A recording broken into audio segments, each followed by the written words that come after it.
We are It's Just a Hill, a cycling club that promotes inclusion, judgment-free, with no gatekeepers. Focused on creating content from behind the handlebars to in the studio, It's Just a Hill is producing videos and podcasts to spread the message that cycling is for everyone. We are focused on reminding everyone that riding your bike can help you overcome any obstacle, because after all, it's just a hill. Hello and welcome to another episode of the It's Just a Hill Cycling Podcast. I am your host, John Stenning, and I am joined with Cal Goodhouse. Hi, Cal. Hey, John. How are you? I'm great. How Welcome. you doing? Good. Cal, I don't think we've had an episode together since the World Championships. Yeah. That's when we last spoke. Yeah. Now Remco is rocking the rainbow bands. I will say the kit that he chose, it's great. Yeah, and bike also very classic. Bike looks great. Yeah. He's wearing just like the classic blue shorts. He's not like doing anything. It like fits in really well with the Soudal Quick Step. Oh boy. Yeah. Right? We got to get used to the new names. There's too many. All right, so we're going to new names. Right, there's obviously it's just two of us. We're going to talk about pro cycling a little bit. That is I think of like the IJAH members, we're the guys that watch the most pro cycling. Oh yeah. I think, right? Probably. Yeah. And pro cycling is going. The season has started. Cyclocross is over. Yeah, we're right in it. We had opening weekend. Yeah. 2 weekends ago. Ton of races. Yeah, that was so opening weekend technically was Omloop and Strade. Correct. No, Yeah. Omloop and Kern Brussels Kern. Oh, the that's next right. day. That's right. We also had Oman going on. Yep, that's right. Right. Yeah. Saudi Tour was just before that. Tour Down Under was even before that. But there's not really a preseason anymore. I mean, it is a preseason. It depends on when you're trying to peak, right? Yeah. But right, we've been watching racing since February or early February. I think Tour Down Under might have even been late January. Correct. Yeah. And now we're in the thick of it. It's the week of Tirreno Adriatico and Paris-Nice. There was a team time trial today. Yeah. I had it spoiled for me on Facebook again. You got to just quit Facebook. Yeah, no, you're right. Yeah. You're right. You're right. There's no reason to use it.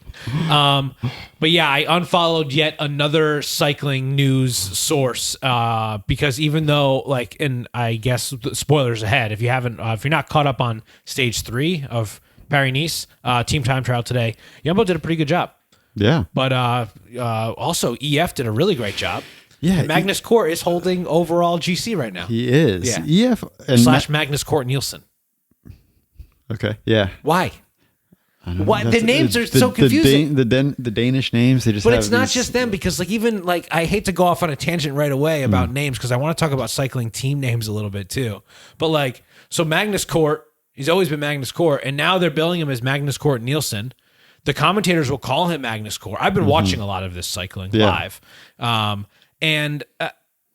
On the ticker on the bottom, it'll say Nielsen instead of Magnus Cort. Miko Landa's got a different last name. Well, all the Spanish riders have 2 last names typically, but that's the first time I've heard of a Danish rider having. Well, now both of the Yates brothers have their middle names. They do? Simon Richard Yates. What? Or Adam Richard Yates. Where did Both that of come them from? have Simon Phillip and Adam Richards Yates or something like that. I might have to go update my Strava profile. Yeah, you're going to put your middle name? The new trend now, I guess.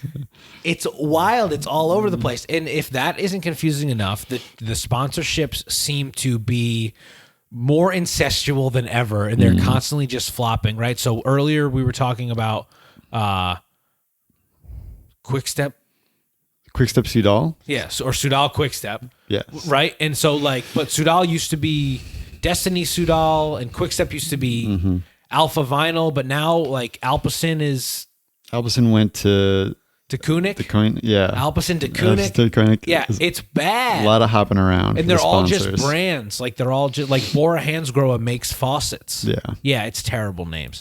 The 2 good names, Bahrain Victorious and Ineos Grenadiers. Yeah, well, some teams have played around. The Garmin Sharp team at one point started calling. This is back in the early 2000s. Started calling themselves the Garmin Barracuda team. Okay. I think it was only for a season Didn't or last. 2, but yeah, to try to give it a sort of an identity separate from the title sponsor, Like the Wolfpack. Yeah, Quickstep often calls themselves the Wolfpack. Yeah. Ineos Grenadiers, same thing. The Grenadier is a car.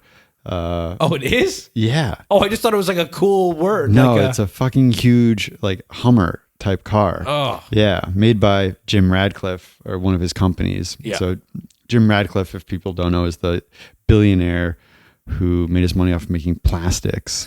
Great people involved. Who owns Ineos. And we're talking about like the Tour of Oman or like the Saudi tour. Yeah. Like it's just at one point there was they're showing a lot of helicopter shots of all race. That's one of the reasons I like to watch racing is like you learn about the culture and like the there's so much time spent with nothing happening. But to me it's exciting just to like hear the commentators talk, and they're always so great. And there was this like big like portrait, but like the side of a hill, and my lovely wife was like, "Is that Jesus?" And I was like, "I don't think it's Jesus," just like based on the part of the world that it's in. And I'm like, "It's definitely just like some prince, right? Like some prince in the area that just like is responsible for like the building of like some huge building that shouldn't be out in the middle of nowhere." Yeah, they were spraying fire trucks and letting go of balloons on the final stage of the Saudi tour. God. It's awful. Oh my God. Awful. Yeah, cycling does have a big I think environment issue that they've made some strides to address, but it's still got a long way to go. Oh, one thing I think is is good in that regard is, have you seen these drone shots? Yeah. So the drone shots, I've seen them a little bit in CX, but they've been using them more this year. I think they might have been in Ruta de la Sol, especially like the final stage where it was a time trial, I think, and it was like going around Jonas, right? Was that the race that Jonas did that he did really well on in the beginning of the season? Yeah. And that means if they can use more drones, it means less motorcycles out. And like that means like less gas and like less congestion on the roadways and more room for the riders to ride. Yeah. Sometimes the drone's getting a little bit close to the riders. That is, one of these days a drone is going to take out a rider. Yeah. But to be fair, motorcycles take out riders plenty as well. Yeah, but I think it was the Tour last year. There was a big, narrow like village, and a car stopped, a moto stopped, and two bikes went right into the back of cars. Yeah, well, Chris Froome, when he crashed on Mont Ventoux and had to run with his bike up the road, that was caused by a motorcycle. Weird that he still stares down at his quad lock. After that. He's running up the thing. He's like a dung beetle. Yeah. Staring at his quad lock. Must do 350 watts for 25 minutes. Oh, yeah. Like a robot. Chris Froome also like racing fine. Yeah. He's on an okay team with not that much backing, I did see one quote or headline that was Chris Froome would be okay with just winning any race. That's true. Just wants to win one race. One race. He has come in second or third. Did he come in third on Alpe d'Huez or second on Something Alpe d'Huez? Like that. He was up there. Pidcock? Yeah, I think he did. Yeah. So a lot of good like pro cycling where, it's the classics time of year, and a lot of the Belgian races are just around the corner. Spring Classics. What do you look forward to more? Spring Classics or Grand Tours? Grand Tours. Hell yeah. Yeah. You? Yeah, it's hard to top a Tour de France. It's so hard to top. Yeah. It is the Super Bowl of cycling. It is. As much as it sucks to say. Yeah. It's just so fantastic. And I think because it plays out like a drama over the course of 3 weeks, that it really is something that's very interesting to follow. Yeah. I find myself more gravitated towards even the week stage races than I do the one days. I like a one day race, but I don't know. Like I'd love to see Wout clean up on the one day races this year or something like that. Yeah, one day race can be kind of hit or miss if the breaks go funny, people don't chase down the moves, that kind of thing. Wout crashes out, something like that. It can always end up feeling a little anticlimactic sometimes. But with a Grand Tour, there's always one more stage to look forward to. Yeah, and there's 3 Grand Tours too. So like I feel like they almost piggyback on like each other's excitement, So you're like, oh, the Giro's here, and then as soon as the Giro's done, you're like, oh, the Tour's right around the corner. Yeah. And then sure, the Vuelta and the Giro don't necessarily compare to the Tour, especially on like a worldwide scale. People that probably don't listen to this podcast might not know what the Giro or the Vuelta are, but they know what the Tour are. But it is like a really, I don't know. I just like. Yeah, the Vuelta can be a little bit of a last chance saloon because there's some desperation for some teams and riders. Yeah, like 4 out of 5 years for Primož Roglic. Yes, exactly. I'll just try to win the Vuelta, I guess. I crashed out. Poor bastard. Poor Primos. It sucks. I mean, yeah. Which one is he doing this year? Giro. He is doing the Giro. Yeah, probably go back to the Vuelta too. But yeah. I'm excited to see how Tirreno and Paris-Nice sort of like pan out right now. Where, there was a time trial for Tirreno yesterday, team time trial for Paris-Nice today. Still sort of in the flatter, more sprinty stages. As much as I don't love to see Quick Step winning, just because I don't like Lefebvre, it is nice to see Quick Step winning without Cav. Yes. Because it means that they did put their money in the right corner with Jakobsen. Of and course, even Tim Merlier won a stage of Tirreno. Of Paris-Nice, right? And Jakobsen and Tirreno today. So, fun cycling season ahead, and I'm excited for, a Jonas Pog showdown the rest of this week. Pog's just trying to get as many seconds as he can, having a blast, and Jonas is just calling his wife after every stage like an adorable. As he always does. It's amazing. Yeah. Did you mentioned EF doing really well in the team time trial? Yeah. They are looking more and more like one of the top teams. Agreed. Nielsen Paulus has had a great season so far. Yeah. Yeah. And with Richard Carapaz on their team now, I think we might be able to expect a lot from them. Yeah, especially if you think of like Rigo Berto Aran as like sort of a super domestique at this point. He didn't like meet all the expectations as a GC contender. Yeah.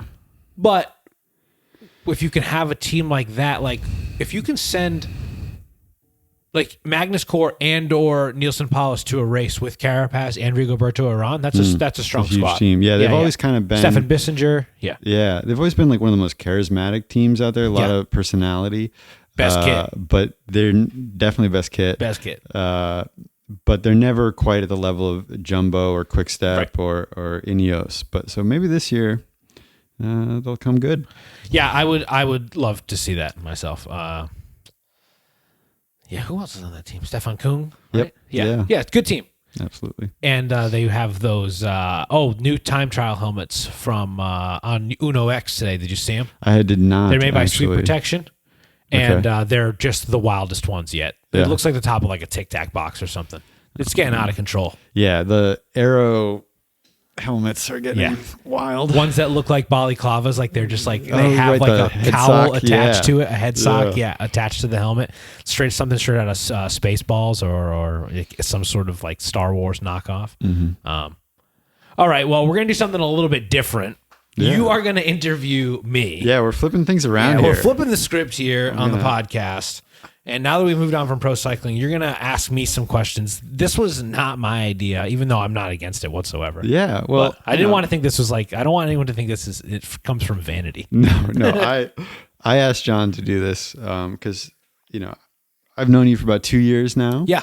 I've listened to a lot of the other, podcasts that I haven't been a part of. Yep. But I still feel like I have some things I don't know about you. Yeah. Okay.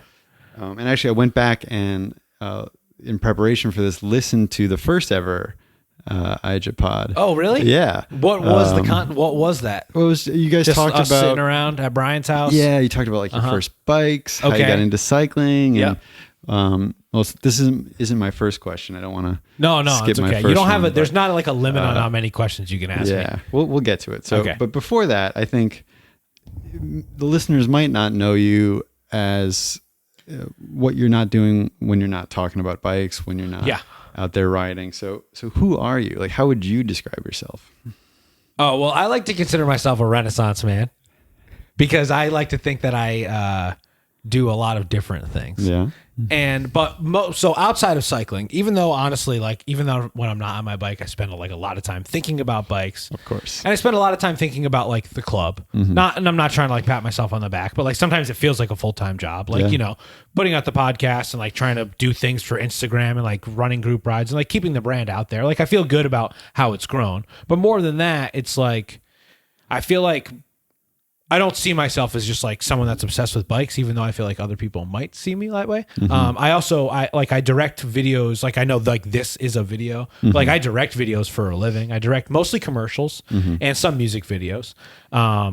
Mostly like board game commercials with like kids playing board games and like smiling and like high-fiving each other, or music videos for like hardcore bands. Like I'm shooting a hardcore band music video this weekend. That's a great dichotomy right there. So it's different. Like sometimes it might be a commercial for CVS, and other times it's like in a wrestling ring with like cheering, like having people like, you know, yell at the camera or something. So you're able to tap into your inner child at times and then also get really metal. Yeah, without a doubt. And so I like, and like other than like my career, because I also don't think like a career should just like define someone, you know. I like sort of tied into like the making videos and stuff, because I like to watch movies. That's something you and I like, I think, talk about a lot. Like we like to watch movies. If you can see, there's like action figures behind me. Not only do I direct toy commercials, but like I like toys. I like to collect toys. I like to collect other things. I have shoes over there. But I watch a lot of movies. I'm trying to watch 200 movies this year. That's something like outside of cycling. And I like my wife and I also like to like cook a lot.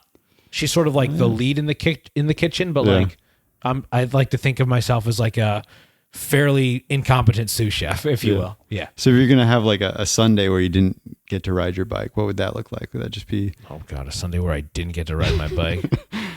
So like, why can't I ride my bike? Is there a reason? No. This is still like a really nice day. Oh, okay. Maybe you're on a trip. I don't know. Oh, okay. Yeah. All right. So if we're on a trip, we're definitely gonna like get food at like 3 to 5 places, and the day's probably going to be a lot of like small bites, like waking up early, maybe like getting donuts somewhere. We both really like to get donuts places, and then like walking around the place to try to burn off those calories. But like eventually the next place that you're walking to is probably like another meal or a coffee.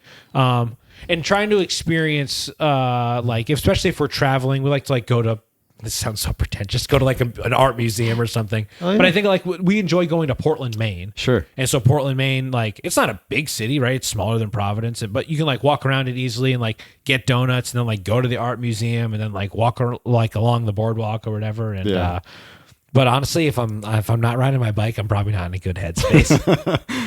Even you mentioning that I don't have the chance to ride my bike, like taking it back there. You made me spiral. Well, that's understandable. So that has a lot to do with like my personality, I think.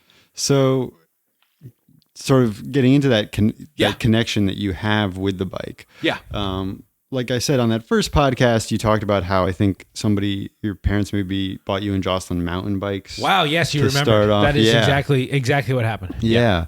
And so I'm curious as to, and I know your father is a big road cyclist, but I'm curious as to when you decided to like that this was something that really clicked for you, that you wanted to try road cycling. Yeah. Like, was there a moment where you were like, this is the thing for me? Or I don't know if there was a specific moment, right? So like you said, is like Jocelyn and I lived in San Diego, and when we moved back, my parents bought us both mountain bikes. My dad's always been trying to get me to ride a bike, and I was I'm a rebellious 34-year-old. Sure. You know, so like I was always against wanting to ride a bike. Parents very nicely bought Jocelyn and I bikes when we moved back. We would just ride on the bike path. We would do some like big river riding. And then a friend of mine, fellow It's Just a Hill member, Jared, was riding bikes a little bit. And he was riding bikes with another mutual friend of ours named Kyle. And they like went on a couple rides with my dad. And I was like, what the hell? These guys are riding with my dad now? You know? And I was like, I really felt like I was missing out at that point. Okay. So I still had the mountain bike. I went on a bike ride with them on the bike path, just like a bike path ride. Jared was probably riding like an early 2000s, like might even had like shifters on the down tube. Same thing with our buddy Kyle, like not fancy bikes. I was riding the mountain bike. We did like a 20-mile ride. I'm talking like a mountain bike on like 2.5 wide tires, like not the same as like this Klein behind you, but like, I think it was like front suspension. I don't know shit about mountain bikes. It was an REI brand Novara Tupelo mountain bike. Fine bike, maybe like MSRP like $800, like decent, maybe two by in the front. I don't know. I don't really remember. I wasn't into bikes the same way I am now. Sure. Going on that ride with my friends was like very exhilarating, and I was like, I want to get a road bike. So my dad being like super well connected in cycling, he like knew this guy that like, did I ever tell you this? No. He knows this guy, his name's Butch. I don't have to say his last name. He's like a local guy. He used to drive neutral support cars. Oh, yeah. Okay. In like the Tour of Utah or like the Maryland Classic or whatever. And at the time he was driving like Mavic cars or something, and they had specialized bikes. And I bought for Jocelyn and I 2 Alley E5 Sports. Gotcha. Fellow is just a Hill member. Nate has one of them, and I sold the other one to like another local guy recently. Jocelyn and I have since like moved on to other bikes. Sure. Same guy that I bought the Look from. He was like, he had Look bikes on the top of the car, and at the end of the season, they were like getting rid of them because like that's how the deal worked. And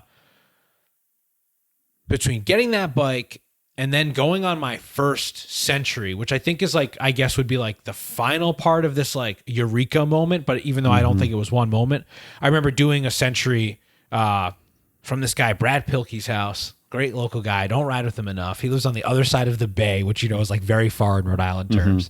And from his house with a bunch of people that we sort of knew, and my dad and Jared. And I thought it was impossible beforehand. And look at me now. Yeah. You know? But that ride really like sort of resonates with me. Like, Gotcha. As like the thing that I was sort of already clicking with it before. But to me, that was like, oh, wow, I can have a ride that isn't just going to a group ride and getting dropped or riding on the bike path. Right. Like I was like, this is cool. We like stopped at this cool gas station. One person that we were riding with like got a sandwich. She put half of it in her back pocket. I was like, you can get a sandwich on a bike ride? You know what I mean? Yeah. Yeah. And so like that was like, whoa, this is a cool way to see things, because like the bike path was nice, but it was boring. You know? Sure. And now, like, not that I'm better than the bike path, but it's just like not the right space for me or the type of rides that I'm doing. And now I like to ride my bike like for the adventure of it. I think that has a lot to do with it. So how quickly did you notice it sort of bleeding into all other aspects of your life, where you, like you said before, you're like constantly thinking about riding and stuff like that? I think it has more to do with like I have like like it's hard for me to like turn off a faucet. Like I have like control issues, you know, like self-control. And so because it was something that I really enjoyed doing that had like it's like a positive feedback loop riding your bike, you know? I like to ride. It makes me feel good. And because it makes me feel good, I like to do it. So I just keep doing it. So I think that has a lot to do with it. Like I'm an obsessive, and I think it's maybe one of the more healthy obsessions I've had. Definitely. You know, because as much as I like to buy sneakers, like let's be honest, who needs that many fucking sneakers?Ure, no one. Who needs this Millennium Falcon?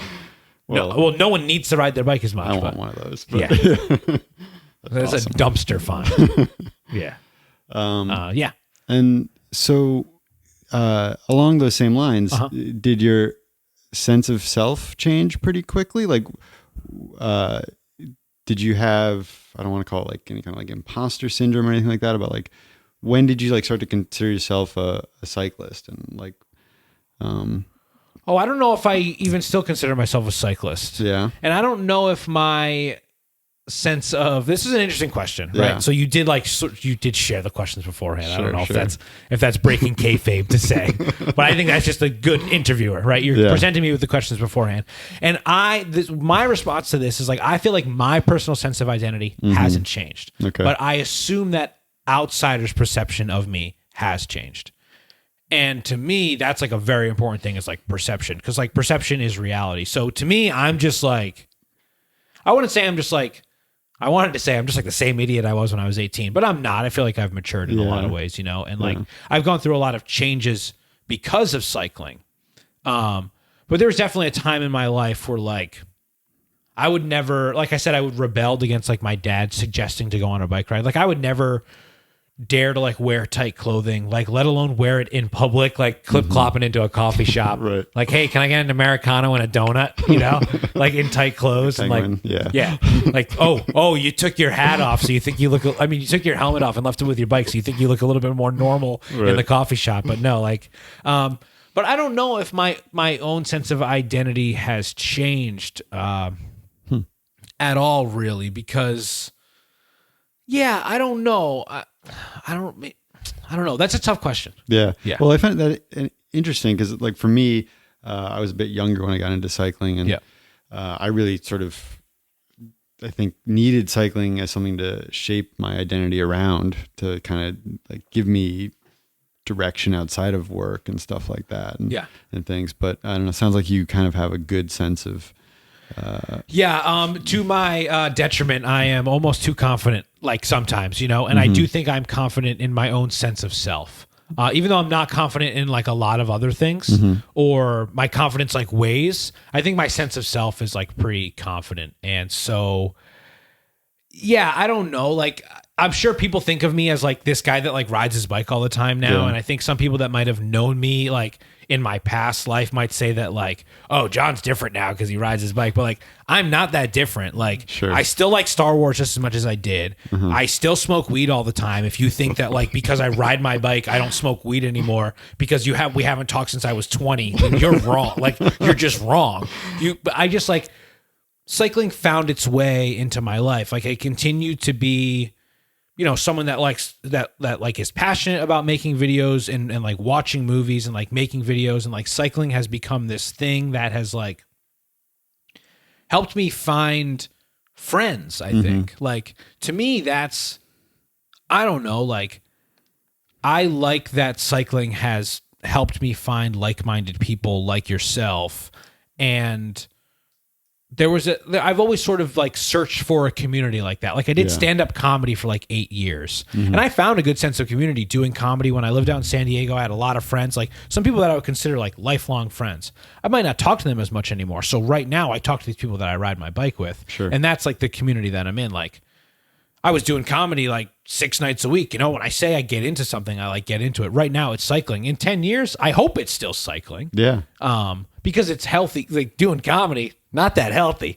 Mentally, it's not healthy. So I've heard. Yeah. The hours are not healthy. Like, I worked at a comedy club, You're just like, it's very different. And I feel like I can still be sort of my self that like is someone that might not want to conform that much, or like considers himself a Renaissance man, but like be riding my bike and have it be healthy instead of like hanging out at comedy clubs, or like, let's be honest, dive bars and like doing open mics and, telling jokes to the same fucking 12 friends all the time and like hoping you're going to get feet. I don't know. Like, I'm not going to go pro cycling is the same way I'm not going to like be a professional comedian, but I don't know. I get something else out of it, I guess. Yeah, no, I totally get what you're saying. For me as well, like, the sense of community is a big thing. Yeah. And it is a lot easier to talk to somebody on a 40-mile ride or something like that. Oh, for sure. So absolutely, because it's not all like hammerfests and not talking about things, right? Like, I think you and I have had rides where we haven't put in any hard efforts and just like talked about Andor, and I get upset about Star Wars or something, right? Like, because that is what that's about. Like, who knows? As someone, like, we live relatively close to each other, like, but had we not like met each other on Strava, like, is Strava not that bad because that's where I met Cal? Maybe I got to give Strava a break. Now, fuck you, Strava. Well, it was pandemic time, so it was different. Yeah, it was different. People in the real world. Yeah, exactly. So, yeah. So that kind of brings me to my next question, which, having ridden with you and seen the kind of riding that you do, I consider you to be one of the most highly motivated cyclists I've ever met. You tend to seem to always be challenging yourself. Like, when I first met you, I think you were riding multiple centuries a week. That was the year you did 50 something. What was 60 something? No. It was like 53 or 54. 54 centuries. Yeah, 2021. That's how many centuries I rode. Yeah. Yeah. And then, this past December, you rode outside every day. That's true. Yeah. You're making me blush. So what is it about, like, do you, what motivates you basically? And like, what's the reason for setting these challenges for yourself? Do you feel like you always need something new to go after? Yeah, I think it's probably a mix of, I'm always like searching for like a bigger goal. And at the same time, it has to do with that like positive feedback loop. But I also think like deeper than cycling, it has to do with like, I guess, a life philosophy that I have of like, we should always be striving to do better. And that like any sort of sense of complacency is what I would consider in myself like a weakness. And I think that that's probably bad in ways, but it also motivates me, you know? So I don't ever want to just like I want to be proud of the rides that I do, but I don't ever want to just be like okay with them. And I think by continuing to build on those rides, I have like opened my eyes to like what my body is capable of or how far I can push myself. And I want to continue to push myself. So yeah, like riding 53 or whatever century, like that legit, like I think before 2021, I'm just going to brag about myself a little bit. Before 2021, I think I rode like 3 centuries. One of them was that ride that I mentioned. And going into that year, I set a goal for myself that was I want to ride 1 century every month. And that was like my legit goal. I was like, I'm going to do 12 centuries this year. And I think I was at like number 4 or 5, and it was like February or March. And no, it must have been February. It must have been pretty early. The weather was mild, and like I was doing these all outside. I was riding on the trainer a little bit that time, but I wasn't like doing any centuries on the trainer. Out of your fucking mind. Yeah, that's insane. That's insane. I mean, we know plenty of good people that do them, but I just, God, 3 hours is like I want to fucking pull my non-existent hair out, you know? Yeah. So someone said, great guy, Eric Archer, he said it very much in jest, like, how about, he's like, 1 a month, how about 1 a week? And I was like, how about it?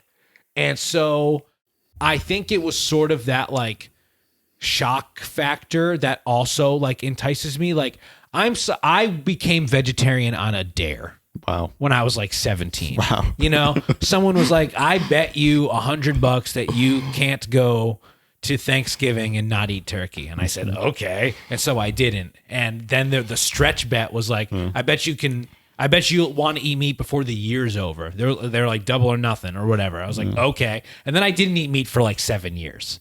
Wow. So that's just 7 years? Oh yeah, a long God. time. Jesus. From like 17 to like 23 or 24. Holy crap. Yeah. For like a long, I guess. Yeah, maybe 22. So it was it was from high school till I was like 22 or 23. I went on this job where I was like touring around the country in like an RV, and it was impossible to be vegetarian, like trying to like travel, you know? Wow. But yeah, so that's sort of part of my personality too, is like, if someone says something like that to me, I take things way too personally. And even though like, I don't mean any like negativity towards Eric for saying that, but he almost was like, he said it to me in like a joke, and I was like, oh, okay. Yeah. And that was motivating, like to me. So if we're in the middle of like a triple century and you're starting to falter a little, and I'm like, I bet you're not going to finish. Yeah. Oh, absolutely. Any sort of personal attack, even if you didn't mean it. Okay. So just the other day we were texting about this very podcast, and someone else was going to join us. I had to reschedule. So no offense to Jeremy. Jeremy was going to join us. I had to reschedule, so Jeremy couldn't join us. We had a group chat between the 3 of us, and I pitched some ideas, and you said not bad. And I was like, wow, not bad? Because I took that personally, and you were like, I'm sorry, I didn't mean anything. And you didn't mean anything about it. I take things way too personally. Yeah. So yeah. Attack me, and then I will pull you for the next. Don't attack me like on the bike, right? You know, don't do a crazy hard pull after verbally attack me and make it feel like a personal attack, and then I'll apologize when we get. You'd be like, "Oh, I meant nothing by that," and then I will sheepishly be like, "You're right. I'm an idiot. I'm sorry." Because that's what happened, right? Okay. You were like, "I'm sorry. I didn't mean to be pejorative." I had to look up pejorative, and I said, "You're right. I'm overly sensitive. I'm just overly sensitive." Yeah. So don't. Okay. Yep. This is not for you. You cannot now use this information against me. All right. Now that just because I said I was overly sensitive, you cannot use this information against me. All right. That will hold up in a court of law. Okay. All right. Sorry. Go ahead. We're cracking into the real John here. Yeah. You thought you wanted to know more about me. You were wrong. So is it? But I know that endurance riding is something that that really clicks with you. Yeah. So what do you think it is about the centuries, about those long rides that you really love, I guess. Yeah, so I definitely am like a long ride appeals to me in a way because there was a time in my life that I never thought it was possible. I sort of mentioned that earlier with like wearing tight clothes, but it was much bigger than that. Like there was a time in my life where I was very heavy set. I would consider myself overweight from like prepubescence until I was 27-ish. I'm 34 now. Have I been quote unquote skinnier for 7 years? No, I don't even think that long. Time is a flat circle. I don't really know how time works. So let's not get into that. But there was the majority of my life I was like overweight. And I never thought it would be possible to like ride these long rides. And as corny as it sounds, like an truly epic endurance rides have brought me to tears about myself. Sure. Because it truly was like, never thought I'd be very motivated to do something like that. And it's also coming from a place of like, you've just done this huge effort. So your body's probably like, so depleted. Yeah. And I specifically remember I rode my bike around Cape Cod with Brian Caudy and Sean Lowney. It was 180 miles. I remember driving home and just being, and like literally being brought to tears at like what I did for myself. I'm not trying to like, you don't have to put up a statue for me or anything. But like, I was truly like, whoa, that is something that I never thought I was capable of. Yeah. And so that's really what motivates me, is that it's like the reward of like that sense of like, wow, that's, truly, I don't want to say epic because I think epic sounds like it's from like a Doritos or a Mountain Dew commercial or something, but like, yeah, there's something about it that like makes me like actually proud where like, oh, well, I came third in the Jamestown race, those are fun. It's fun to do that, but it's just not the same type of, it's like the reward of it is big. Yeah, I know what you're saying. There's, this is a bit of a tangent, but there's this movie coming out, Sisu. Have you seen that? The trailer for that? No. Oh man. So it's this, it's like a Finnish, prospector, like a Finnish gold miner in World War II, killing Nazis. Like it's like a John Wick style, like murdering Nazis. But sisu is this Finnish word for persevering at like an impossible task or something like that. You're not so doing something like a 300-mile gravel ride. Yeah, which is something that I would not think that I'm physically capable of. But this Finnish concept of sisu, of just keeping going no matter what. Yeah. Oh, that's cool. Are we gonna have to watch this as a group together? Definitely. Okay, that sounds great. Definitely. But I think that's kind of what you're speaking to, is this notion of like, maybe I don't have the fitness to do this. Yeah. But I'm just gonna keep going. Yeah. And that is something that I personally love about cycling a lot, is that when you're doing a 200-mile ride, you don't really have a choice but to keep going, because you're 100 miles from home. You call somebody to come pick you up. It's going to take them like 5 hours to get to you. Forget it. You might as well just keep pedaling. As I could not agree with you more. Like, you're 50 miles. Like, that is truly something I've thought in my head more than once while on like a 100-mile ride. And to the same point, as soon as I hit like mile 51 on a 100-mile ride, mentally, I might as well be done. Yeah. Because I've already done half of it. So I'm like, I just did what I need to do now. I just did it. Yeah. It's like, it is like, I hate to say positive feedback loop again, but it's like this thing that like feeds itself. And then when you surround yourself with people that also feed off of it, as much as I like hate our group chat sometimes, and it makes me want to, just like put my hand on a chalkboard, with my nails. It's just like, that's how I feel sometimes. It is good to surround yourself with, people who also want to push themselves in that way, which I think, there are a lot of us within our sort of like, what we call the IJAH war room, that like we're motivated by similar things, maybe not the same exact things, but very like similar things in terms of like pushing ourselves and wanting to build a community around it. Yeah. Do you have a preference do you like prefer solo centuries, or would you rather do them with someone else, or they just both have their own? No, they both have their own place.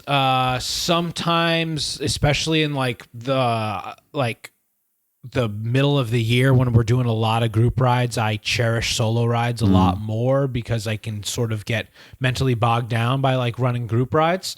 But I do I don't mind riding with the group as long as everyone is like on the same page. And I like think that happens a lot when we're riding with each other. Like, but then if you sort of, and no offense to other people, but like it sometimes you just don't communicate about like what type of ride you're trying to have. And some people try to go hard, or some people don't try to go hard while you're trying to go hard. So yeah, I think every sort of ride has its place, but Sure. yeah, I don't know. Like if like 4 really cool people want to like do like, 200 miles together or something, it's like, oh hell yeah. Like let's do that, you know? Yeah. Having done all these centuries, do you have advice for others? Like, what's your biggest takeaway? So like honestly, what I want to say is don't take advice from me, but I also think that is a cop out of like an answer. And so, I think mental fortitude does have a lot to do with it. I don't necessarily think I'm the best person to ask because I've done so many of them, and the track record of having done so many centuries makes it easier for me to do them because I can. It's like I'm just like pulling another. Oh God, it sounds so shitty. Like I'm just pulling another one out of my back pocket. Like, oh, you've done this before. You've been here before, so you can do it again. That's different with like a 200-mile effort, which I've ever only done once, or this 300-mile effort that you keep alluding to. I don't know why you keep alluding to it, but No idea. but so like. I do still struggle with long rides. There's certain ways that I prep for long rides, like I just like will eat and drink differently the day before and the morning of. I think having your food and water dialed in is maybe one of the most important things, if not getting a good night's sleep beforehand. And like I said before, that first half for me is like maybe the more mentally tough half, but as soon as I hit, like if I'm doing 100 miles, as soon as I hit mile 51, it really is like way more smooth sailing.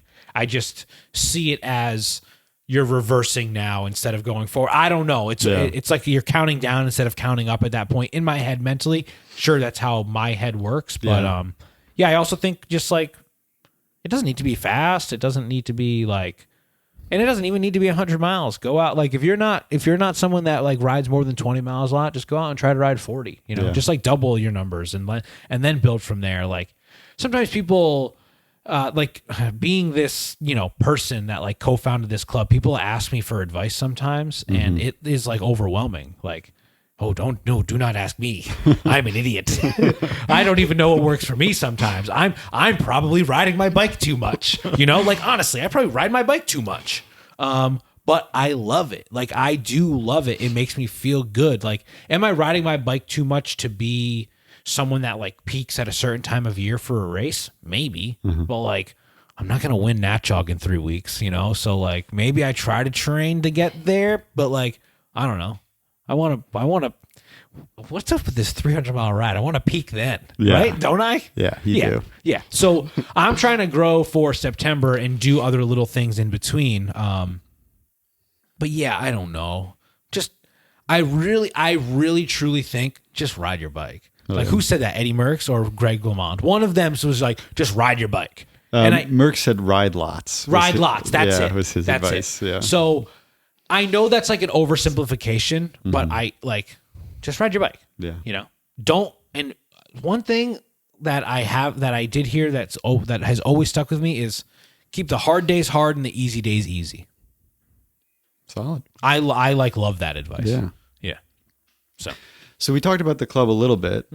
When did that idea of co-founding your own cycling club come into your mind?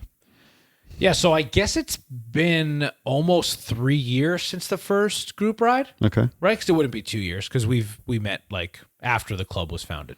Yeah. Yeah, I think I was in Rhode Island when it started. So I want to say it was definitely May. And it was 3 years ago, so it's 2023. So it's 2020, height of COVID. Yeah. I started a cycling club. And I think it was a culmination of like going to another club ride and getting my ass handed to me and getting dropped and riding in no man's land for about 40 miles. And on the drive home being like, why did I drive to Swansea, Massachusetts to, you know, and it was like my dad invited me, and like I think I went to a couple with my dad, maybe one or two with the aforementioned Jared, who's never been on the pod. No, he's been on the podcast. In the beginning, he's been on, right? I think so, yeah. Oh, Jared lives like, Jared, if you're watching this, you live like 5 miles away from me. And we text, but we don't see each other. It hurts sometimes. No, it's not like it's not anyone's fault. I guess it's just as much as my fault as it is his. But yeah, so I thought the dynamic of these group rides was very strange. It was very like based in testosterone. And sure, I was riding with like maybe the B group, or like they have like B plus groups or like A minus groups or whatever. I was not riding with like the A group, but I also wasn't riding with like the C or the D group. Maybe the C or the D group were like perfectly like level headed, but the people that I was riding with were like, they got a flat and you'd ask them if they were okay, and they'd be like, yeah, I'm okay. Just like, whoa, what the hell? You know? And like, you're getting dropped, or like people are attacking at green lights and stuff. And I was like, what is this all about? And at the same time, I became reacquainted with Brian St. Pierre, who I like went to high school with, but like hadn't talked to in like a really long time. He started riding bikes while I was like starting to explore this, like not just bike path warrior lifestyle. And he introduced me to like Brian Caudy and Jeremy and Nate and all those guys. And like, I was like, hey, we're all like, these people that I rode with, none of us were like-minded individuals, you know? Sure. They're a bunch of friggin' Cervella riding dentists, you know what I mean? Like, and so like they were just these people that like showed up to the ride, took their bikes out of the car, hammered, and then put their bikes in the car, and they just like went back home to their seemingly miserable lives. And I just still thought that was so silly. And I think some of it came from like a point of like being naive in the local cycling culture, like not knowing that there were other clubs that I could have sought out. And there are probably now I know there are other like great local clubs that I could have maybe just joined. But at the same time, I like starting things, you know? Yeah. This is not like the first podcast I've had. I like I said, I like to make videos. So I like to make things and like curate things, and like I thought making a cycling club made sense because the one I went to was pretty shitty. Yeah. Yeah, so here we are. Decided you could do better. Yeah, I just thought, I don't know. I don't like want to like throw shade at this club, and I don't need to name them, but like they just like always ride the same routes and like do the same things, and like I like, you know, having rides, especially when you want to push yourself and you ride with people that are like stronger than you, that you're pushing each other. But I also like love to sit in a coffee shop and just like talk about the ride or talk about the stuff that you saw. Like after the most recent Winter Bike League, we all sat inside Coldbrook Cafe like 20 minutes before they were closing. So they were like slowly sweeping up, but they weren't kicking us out. And there was just like 6 of us sitting around the table, like laughing about whatever. And it was just like, it was a blast, you know, awesome. And that was a lot more fun than, or just as much fun as like going out and like having a killer ride. So yeah. Every ride should have a coffee stop or hang out. You gotta just like talk and hang, like hang in the parking lot. Like, you know, I guess if you're not a roadie, maybe you're like a gravel person, you want to bring some like cool IPAs to the parking lot. That's cool too. Yeah. People like to do that. I have nothing against that. That just seems to be more of like a gravel thing. But you know, us hipster roadies want to go. I want to get a croissant and a coffee. Yeah, and then ride my bike somewhere. So yeah. So maybe I should know this already, but where did the name "It's Just a Hill" come from? You know, I think I heard someone like say it, or I think I heard it like off the cuff, and it stuck with me. And I think it had stuck with me like way before. Like thinking of the club or thinking of, I don't know if there was a brainstorm for it, but much like the ride lots or, it doesn't get easier. You just get faster. It's one of those things that like just stuck with me. And I think someone really said it like off the cuff, like, it's just a hill. And I was like, oh, damn. Like, I like the way that sounds. I like that it has a meaning for cycling, but I also think like it has a bigger meaning than, you know, like any obstacle, like just a metaphor for any obstacle. Like, it's just a hill. Like, once again, might be an oversimplification. Some people deal with some really like heavy shit, and saying it's just a hill to them would be like demeaning and demoralizing. So, maybe don't use that for everything, but yeah, I don't know. Something that just like stuck with me, like an earworm type of thing. Gotcha. Yeah. So if listeners don't know, I think that John has a pretty distinctive style of riding up hills. You tend to surge a little bit when you get near the top. So yeah. How would you describe your relationship with hills? Is it okay? So are you? We talked about Star Wars a couple times. Are you like a Marvel person? Do you like Marvel movies? A little bit, yeah. Have you know how the Hulk is like, I'm always angry. That's my secret. I'm always angry. Yeah. My secret is I hate hills. Wow. I just want to get to the top of them. Wow. And that's what motivates me to get to the top of them. That's where my relationship started. Was like, I hate this. I want to get to the top of it. Now I like that I have that attitude because I think that it just motivates me to get to the top sooner. So it sort of comes from a place of hatred. Like, I guess a lot of the motivation in my life comes from a place of hatred. But yeah, it is sort of, it's a love-hate relationship for sure. It feels good when you get to the top, but yeah, I do feel sort of motivated to get to the top faster because I want it to be done with. Yeah. Nice. Well, I guess, again, talking about your riding style, my last real question, well, maybe not my last one, second to last one. If you were a pro cyclist, what kind of pro cyclist would you be? So this is an interesting question because I just had to tell Zert what that type of cyclist was. Really? I just signed up for the 30-day trial of Zert. As of this record, I think I've been signed up for 48 hours. So when you sign up, it asks you, what type of rider do you think you are? And so, it's got this like graph from like TT specialist and like GC. Like, I'm not a TT specialist. I don't even consider myself like a GC person, because I'm not like spindly like Jonas or whatever. So I was between the two of ruler and puncher. Oh, those are very similar. And so I went with puncher. Yeah, because it said that they have bigger shoulders, and I think that I'm not necessarily built like a smaller sort of. Yeah. I don't know. I feel like a ruler is slightly more thin framed than a puncher. Yeah. Yeah, and maybe it said like it said names of people, and it said Alaphilippe, Wout, and Sagan, and I was like, yeah, I want to be like those guys. But no, that fits. Yeah. So I guess that's my question for you. Those are like European terms. Those are like pro cycling terms. Some people that are listening to this might not know what those are. Like, what do those mean? And what would you agree that I'm a puncher? Yes. Yeah. Especially based on what we just talked about in terms of the way you ride up a hill. A puncher, like Alaphilippe, is someone who has sort of this explosive kick on a hill. So you'll get like halfway up and then sort of go. Yeah, pounce and get over the top and get clear and stay away. Right. And a ruler is maybe better on rollers or like, I read something maybe like stronger on cobbles. Yeah, stronger on cobbles. Someone he tends to like be out there in the wind in Belgium in the springtime, like kind of going through the fields and hills and stuff like that. Yeah. Yeah. And then you have your sprinters, which is pretty obvious. I mean, we talked about this a little bit on some of the, like when we were watching Worlds or GC guys, right? Like Jonas or Pog or Simon Richard Yates or Adams. I always get them both confused. I feel so bad. Like they look so similar. They hop around on teams. Yeah. They're on different teams now, but I still don't know which one's on which team. Yeah, I think Simon's on Jayco and Adams on UAE. Sounds right. I think. I don't know. So yeah, no, that's a good question. I never really considered it before, like, legit within the last 2 days. So topical. Cool. Yeah. So we've sort of talked about it on another pod and alluded to it, but what other challenges are you setting for yourself this year?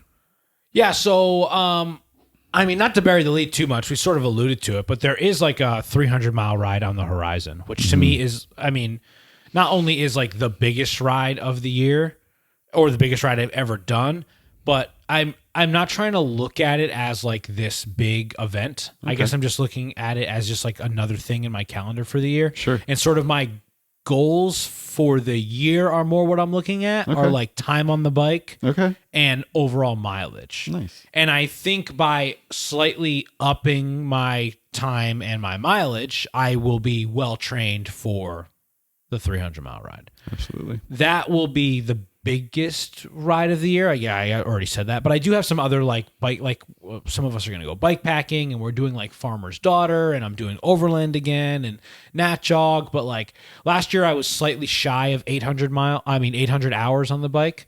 I want to cross 800 this year, and I would love to cross 15,000 miles for the year. I've never quite gotten there. I did 14 and change 2 years ago, the year I rode all the centuries. And last year, I think it was like 13.8 or something like that. I don't think I hit 14. But I would like to hit 15. They seem sort of wild and dumb, but I do like hope to get there. And it's like I don't think it's a huge addition to what I normally do. I am, behind on those goals, but it's still early in the year. And, the weather's been sort of shitty. So I haven't been doing as many long days, even though I've gotten some, I'm like maybe 12 hours behind pace. That's not bad. Yeah. Well, see, sometimes you'll go out and ride outside, and then you'll come in and do some more on Zwift. And you're getting up there. Yeah, I'm trying to get more miles in, and I'm trying to do like, I don't know. I'm trying to treat it more and like train better and like make the miles not just junk miles, but make them like positive miles in a way. So like if I go out and hammer for an hour, then yeah, I might come and like ride on Zwift for like a half hour just to spin the legs out and cool down, because I find, such a Zwift hater for so long. I'm 3 months into it now, and I don't use it that much, but I do like the structure of like a recovery ride. Yeah. I can let the outdoors get the best of me, and that advice that I said earlier, the hard days hard and the easy days easy, Zwift makes it really easy just to be like, I'm doing an hour and a half at 150 watts, and yep, you might throw shade at me because it's ERG mode, but I'm just going to spin my legs at 150 and for 90 minutes, and it feels good after. So yeah, absolutely. Yeah. So cool. Well, thanks for thank you letting me interview you. That was very nice. Yeah, thanks. All right, we're gonna do a jersey review. You're gonna grab this jersey over here. Have you been a part of a jersey review before? You were part of the first one. Yeah, the Fat Bastard cycling team. So this one is out of control, and it has like a personal story. Well, not personal to me, but we can. You can just clear the box away and take a look at this jersey for me. I have seen it before. I'm curious what you think about it. Yeah, Team Ghost Rider. Team Ghost Rider. Oh my goodness. Yeah, look at this thing. So you're looking at the front. It says Team Ghost Rider on the front. So now you get the back. A flaming skull. Amazing. You can lay it out on the table if you'd like. Yeah. Yeah, that's nice. I'm gonna put this down for a second so I can take a good look. Okay, so on the back of this jersey there's a couple of sponsors. One of the sponsors is like a local bike shop that is like local to my dad. This is like a guy that rides down in Florida that is like my dad knows, and they made full kits. So there's bibs that accompany this jersey. Wow. And they're bright yellow. And this guy, his name on Strava is Ghost Rider. He just followed me. Oh, wow. Yep, I think I followed him back. I hope I did. Apparently he rides like more than I do. Really? 20,000 miles a year or something like that. Impressive. And I think he has a 60 or a 62 chainring in the front. Wow. Yeah. So it's Florida. Only in Florida. Yeah. It's flat. It's fast. It's people like to, go after my dad a little bit, and they're like, oh, you climb 30 feet, but there's like no reprieve. Sure. You're like always pedaling. Even when like if you ride around here, you're getting to go downhill, you're getting to stop pedaling. It's like when you get on Zwift and you have to not pedal for like an hour and a half. That's like a long time. So this guy's going out there with the 62 tooth chainring, hardly ever coasting. Yeah. And I want to say he's like 60, 70 years old or something. Does his bike have flames on it? That's a great question. I do not know. I like how it's a very generic Ghost Rider. And for some reason, it's got like, okay, so this is like the green chain whip at the bottom. And it has some sort of like zebra stripes at the top, which are really strange. It says Team Ghost Rider again. It's 7:30. I probably shouldn't call my dad, even though I kind of want to ask him about Ghost Rider a little bit. And on the back there is, so it's Real Bikes in Venice. So shout out to Real Bikes in Venice, Florida. Wow.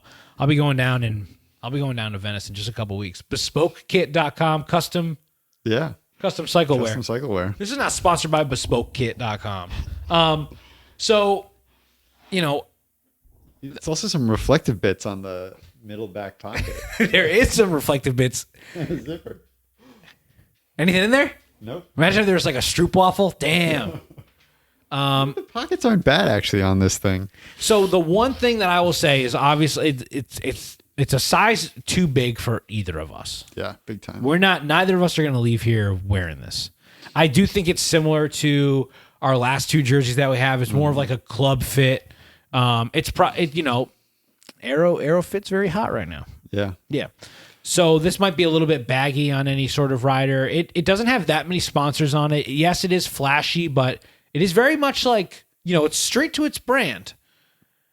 It's a very generic Ghost Rider. I wonder, what I want to know is like, does this guy know about Johnny Blaze from the Marvel universe, or is he just like, I'm Ghost Rider, and he does just have like flames on his bike? Is he just a big fan of the Nicolas Cage Ghost Rider? I'd be okay with that. If he said that to me, I'd be like, sweet, dude. Yeah. He's like, no, I'm really a big fan of the second season arc of Marvel's Agents of S.H.I.E.L.D. that had Ghost Rider on it. It's like, okay, dude, cool.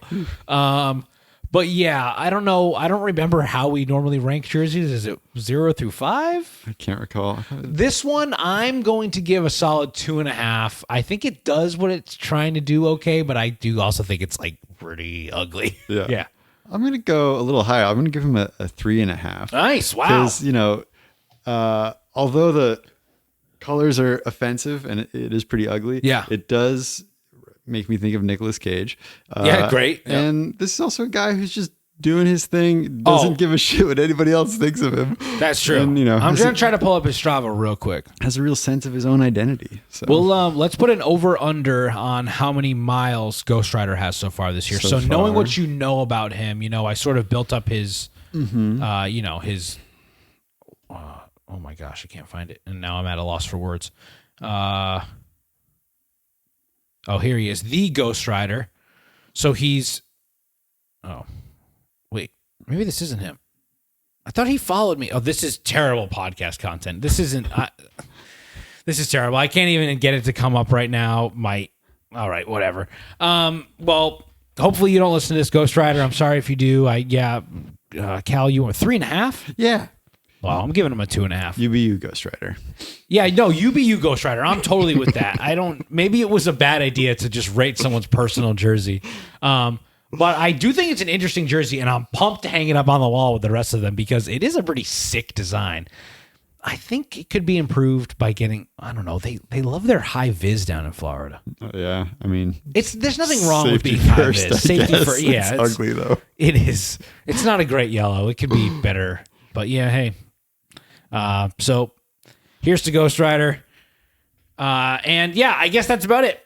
Thanks, Cal. Right on. Thanks, John. I do want to shout out some of our sponsors real quick. Oh, I want to talk about Winter Bike League real quick too. Yeah. So there's one more stage of Winter Bike League. We talked about it a little bit before. We talked about it on previous episodes. There have been 5 stages so far. One more stage left. Charlie Walford is holding first place. Carlos Elias in second place. So they're the only 2 to come to every single ride. Wow. And then Scott Glawa, he's in third. Scott has been cleaning it up with the wild card categories. Last week, coming in strong. Yeah, last week the wild card was whoever has like the best, like most interesting ride snacks. He brought pigs in a blanket and a piece of donut cake. What? Yeah, in his bar bag. Just carried in a bar bag, not even back pocket. No, in his bar bag. Yeah, it was great. Amazing. Yeah, it was great, and so. It's been a lot of fun. I think I'm interested in doing more little bike leagues like this. It might not be like, 6 or 7 weeks in a row or whatever throughout the season, but I don't know. I think it's been fun. And, the last ride got like way too spicy and the whole group just sort of split up, but I love it. It's nice to like ride together and then go after a couple segments, when everyone sort of knows what they're doing. So yeah, there's one more coming up and we're going to be doing it from We Roast Coffee in Lincoln. And we're going to be handing out prizes at the end, like gift cards to We Roast and some of the other places that we've been. So yeah, check it out. Also, you can join our WhatsApp group. If you can, you can weigh in on future episodes. Wow, I didn't pull anyone for this episode, so they're going to be upset. Maybe you guys, weigh in the comments or whatever about the Ghost Rider jersey. We're not rating Ghost Rider as a person. We don't rate people here. We just rate jerseys. If you want to rate the It's Just a Hill jersey, go for it. But let me tell you, if you give a bad rating, I'm going to take it so personally. You've learned that from me earlier. Yeah, and then our sponsors, which you can see them on our kit, but A Guy in His Pie for some killer Detroit-style pizza. Check them out on Instagram or at aguyinhispie.com for menu and pre-ordering details. Bomb Burritos and Wings out of Western Rhode Island. That's bombburritosri.com. And, of course, everyone's favorite Pepperidge Farm, because Pepperidge Farm remembers. And our local bike shop sponsor, Mythic Bike Works. They're in Peacedale, which is in South Kingstown, if you didn't know. And they're located right off the South County Bike Path. Go and check them out. They're very friendly, very approachable bike shop, which I think is, important. Great shop. Yeah, great shop. So check them out. And Cal, thank you so much. Thank you, John. Wow, you made me feel special. I'm glad. Well, okay, thanks. Enough of this. I'm done blushing for the episode. And see you on the next one. Bye. Peace.